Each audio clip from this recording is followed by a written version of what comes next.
fellow YouTube viewers. My name is Hajnal, Anyacska, Ledienschaft, and I am here to share with you my story of the update of my Ehlers Danlos diagnosis and my journey from the first video that I shared with you to now.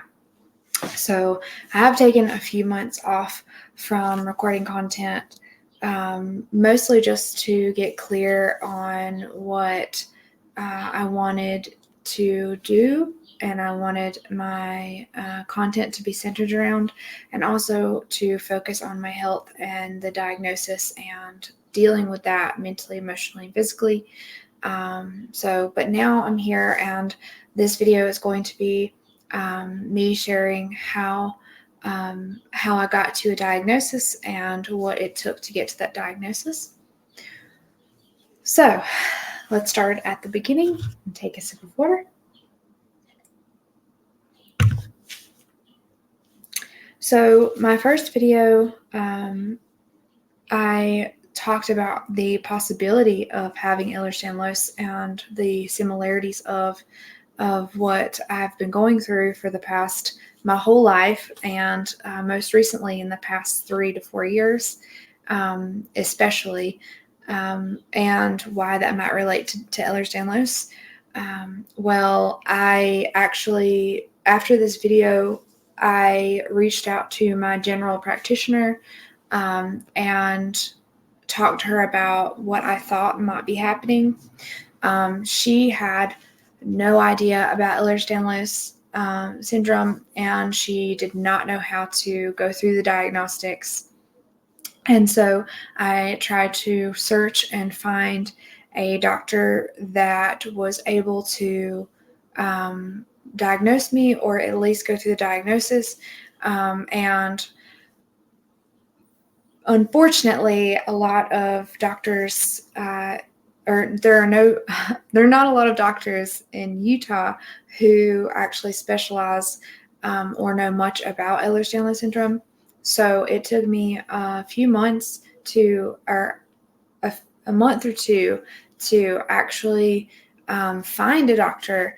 The one that she had referred me to was no longer in Utah, and there was no other specialist except for a new center that was opening up that didn't take any insurance at all and was very, very expensive. I'm talking like thousands of dollars to just be seen in their facility. But I was really discouraged, and then to my surprise, I started to follow an Ehlers Danlos support group on Facebook in Utah. Excuse me. And they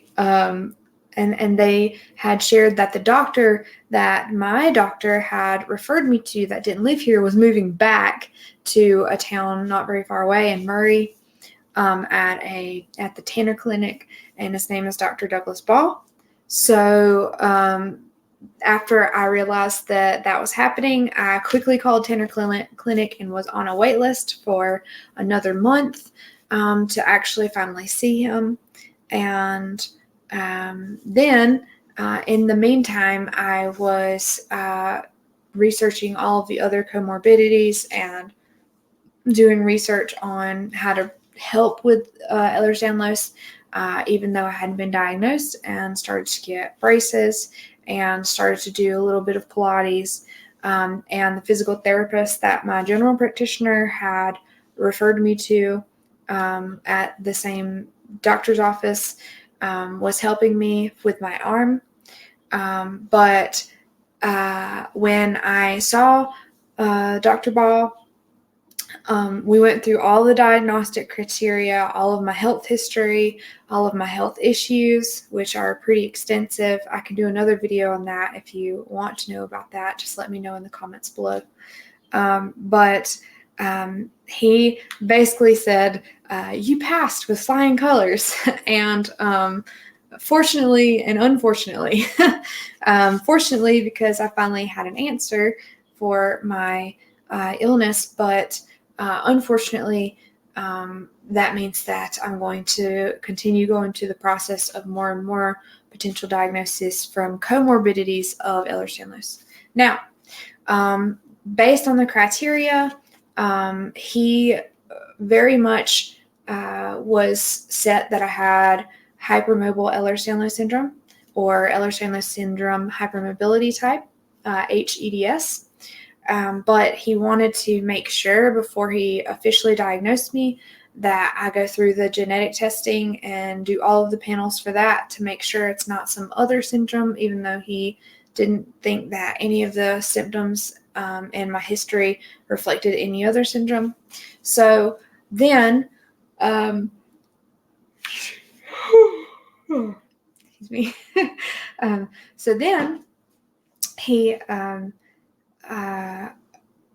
ordered the genetic testing, and in the meantime, I was actually in Bavaria visiting my husband's family and my in-laws to basically be able to see them for the first time in 3 years.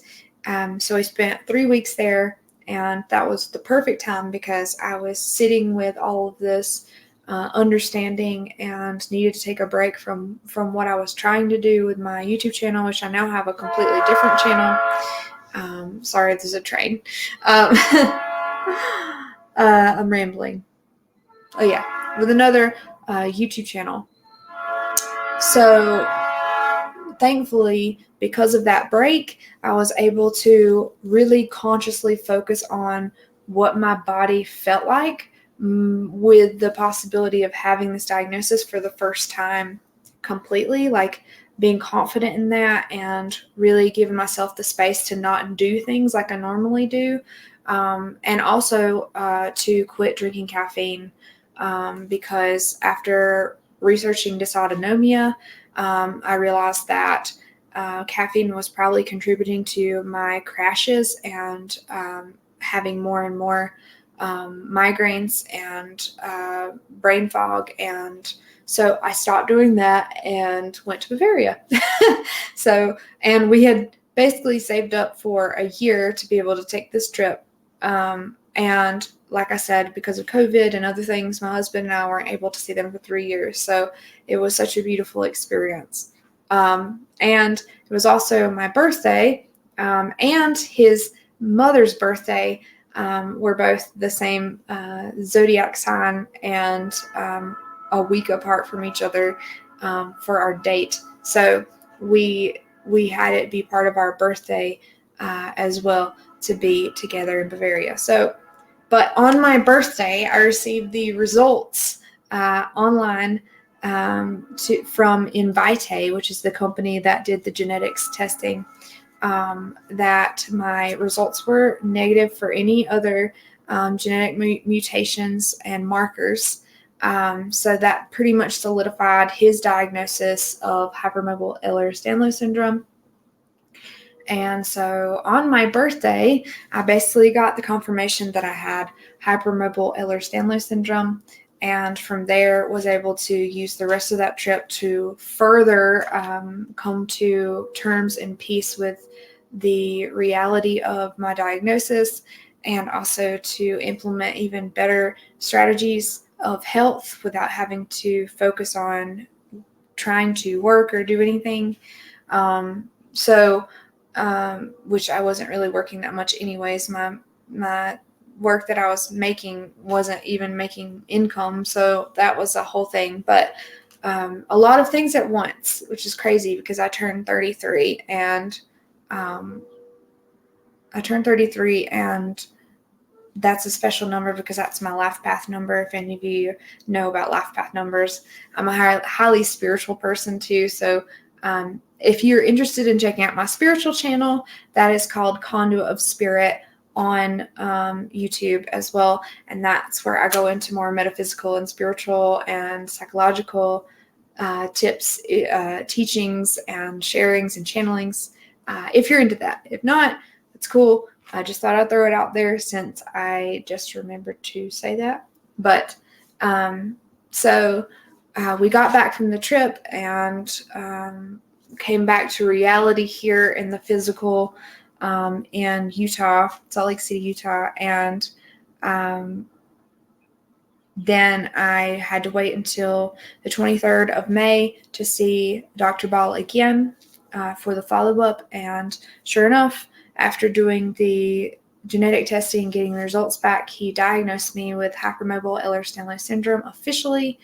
And then we started the journey to see other doctors and other healthcare system options for my symptoms that may have been comorbidities from Ehlers Danlos. So I was scheduled with an immunologist, and about getting tested for MCAS, which I have gotten back the blood work, which came up negative. So that's really great, but it also does not explain all of the symptoms I'm having. So now he's ordering a stool sample, a lengthy stool sample test, so that I can rule out any other sort of gastrointestinal distress or issues or anything like that before we start the path, the trail to getting potential gastroparesis diagnosis or checking for SIBO, which SIBO can be caused by gastroparesis. So that's the next step. In the meantime, I have been I've seen a hand occupational therapist to order silver finger splints for some of my more painful areas of my hand. Been told to limit using my hands to do things for 20 minutes at a time, and then taking a break, and practicing gentle joint safety techniques for my hands. And I have gotten braces for my ankles, my knees, and I have braces, compression sleeves for my elbows, my wrist, and I'm going to actually see someone to get custom braces in the next few weeks, based on my measurements. And then I'm going to start a physical therapist that actually specializes in Ehlers Danlos Syndrome. And I've also started going to a public pool for exercises, and limited the amount of exercise I do until I check with the physical therapist to see what is good and not good for me particularly. I'm going to see Dr. Ball again in 2 weeks, and this time we're going to be talking about going to see a neurologist, so that way I can check and make sure that my spine is okay, because I've had a lot of neck and head issues, and I have read and do believe that I'm having cerebral spinal fluid leaks, but I'm not sure, and I want to make sure that that's correct, and see what to do about that. So I may have to get a neck brace if he finds that, and whatever else they need to check on.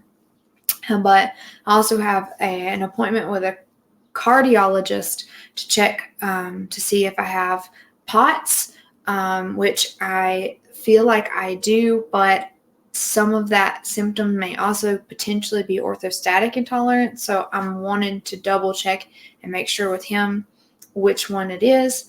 And my husband is ordering me a watch to check my blood pressure and my sleep monitoring, because those who have dysautonomic symptoms or dysautonomia, especially have chronic pain and chronic illness, they have hyperarousal states in their sleep. So I'm going to start tracking my sleep, and then of course having something to always let me know what my blood pressure is, to start to really track if I may or probably, or I don't know, have POTS, to make sure that I'm healthy and safe.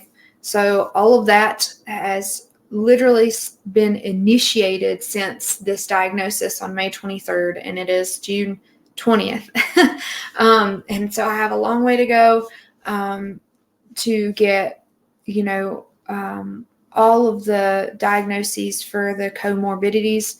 But I feel confident in my ability to accept and do what is necessary, while also knowing that just because I am diagnosed with Ehlers Danlos Syndrome hypermobility type does not mean that my life is all about that, and that I can still do the things that I love. So I'm really trying to focus on what that is and really give myself the space to take each day one step at a time, one day at a time, and also just trust in my spiritual connection to guide me to peace. So I'm really happy and glad that I could be here with you and share this with you. And I hope that my story helps you in some way, whether it be relation, inspiration, empowerment, or just information.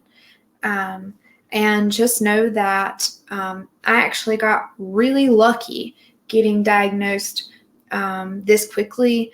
There are a lot of people who either go undiagnosed forever, undiagnosed from the time they have symptoms their whole life, or they are still undiagnosed but know that they probably have it and they just can't get access to the testing that I had access to, and also financially not able to pay for it. So I'm really grateful that that the physical therapist was able to tell me that I was hypermobile, and that doctor, the one doctor, was able to move back here in this state in the months that I had become aware that I probably have this diagnosis. But just know that I particularly have had symptoms my entire life.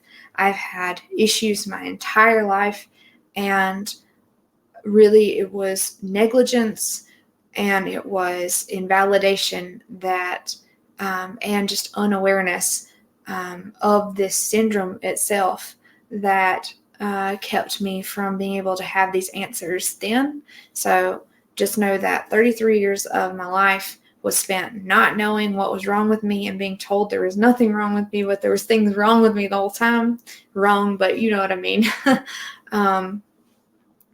And for all of you out there who are going through the same thing, I see you, I hear you, and just know that I am with you in spirit. May you be held.